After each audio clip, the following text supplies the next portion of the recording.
यापैकी काही लोक आम्हाला म्हणजे माननीय उद्धव ठाकरे यांनाही भेटलेले आहेत, आम्हालाही भेटलेले आहेत. आम्ही त्यांना सांगितलं की आमचा लोकशाहीवरती विश्वास आहे. उद्धवजी त्यांना म्हणाले, मी तेव्हा उपस्थित होतो, देशातलं वातावरण पाहता लोकसभा आम्ही 100% जिंकू. आणि ते खरोखर आम्ही महाराष्ट्रामध्ये ते यश प्राप्त केलं.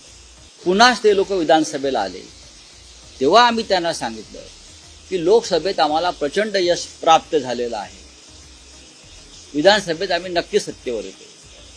तेव्हा त्या लोकांचं असं म्हणणं होतं की तुम्ही आम्हाला 60 ते 65 जागा ज्या अडचणीतल्या आहेत त्या सांगा. आम्हाला सांगितलं त्या आम्ही तुम्हाला विजयी करून देतो ईव्हीएमच्या माध्यमातून.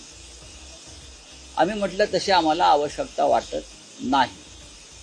पण त्याने इतकंही सांगितलं, तुम्हाला जरी आवश्यकता वाटत नसली तरी समोर जे सरकारमध्ये आहेत त्यांनी अशा प्रकारची योजना ईव्हीएमच्या माध्यमातून आणि मतदार याद्यांच्या माध्यमातून जे काम केलं आहे त्याच्यामुळे तुमचं अपयश आम्हाला दिसतंय. आम्ही तुम्हाला मदत करू शकतो. तरी आमचा विश्वास निवडणूक यंत्रणेवर होता, निवडणूक आयोगावर होता.